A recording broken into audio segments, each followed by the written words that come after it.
Too many of our people don't realize that, that freedom and liberty is really a coin, and it's a two-sided coin.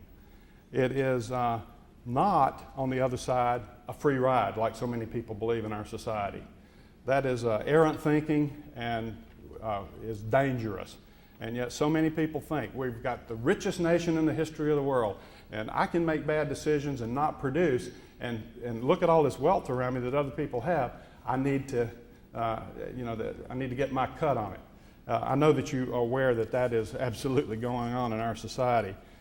It is really a failure of taking advantage of the opportunities that America offers. And if you want more than opportunity, if you want something that you haven't earned, I'm not too interested. And I bet that most of the folks in this room feel that way. What is on the other side of the coin of freedom and liberty is individual responsibility to live up to the opportunity that's before us. So the two-sided coin, freedom on one side, individual responsibility on the other, and that gives us all kinds of opportunity. I know this group knows that. I'm going somewhere with this. Stay with me. The French philosopher Alex de Tocqueville visited America in the mid-1800s and had some very pertinent and cogent observations. I want to share a couple of them because they are exactly on point. This is one of his quotes. In other words, a democratic government is the only one in which those who vote for a tax can escape the obligation to pay it. 1831. But here's the chilling one. Where are we on this scale? The American Republic will endure until the day Congress discovers that it can bribe the public with the public's money. I've developed that thought a little bit more. A nation constructed such as ours will improve the average plight of the citizen and lifestyle and opportunities generation after generation until that moment in time when the public believes they can vote themselves an income from the public till. That'll mark the zenith, and it'll be on the downhill slide after that. Where are we on that scale? It's pretty obvious. Well, okay, so that's the problem. What do we do about it? I mean, we're just a small group. I'm one man, you're one man or woman. Is there anything that we can do? We have to get out of the mentality that we have to have government and institutions solve this problem. And we need to take back our country. We need to make sure that the people around us understand what the American dream really all stands for and what it's about. You know, when they had the floods up in Fargo and everybody got together and filled up the sandbags and saved so much carnage that would have otherwise occurred, an individual sandbag couldn't do much. But by putting the sandbags together, they formed walls which kept the water out and saved the property.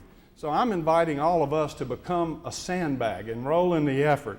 And even the Apostle Paul, talking to Timothy in the Bible, talks about this notion of a pyramid scheme, a positive pyramid scheme, when he says that the things that you've actually seen me do and teach, you go and teach other worthy people who will in turn teach the people that they touch.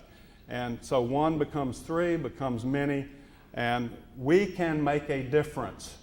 Those of us that understand the American dream, I am estimating there are 40% of us that really understand and resonate with this message.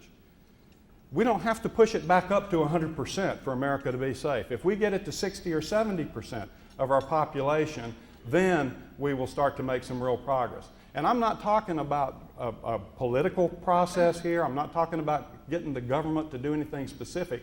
I'm talking about us understanding what's going on so that when our politicians speak, we know who to vote for and who not to vote for. And I'm an equal opportunity critic. I'm disgusted with both parties these days. So don't hear me standing up for one versus the other.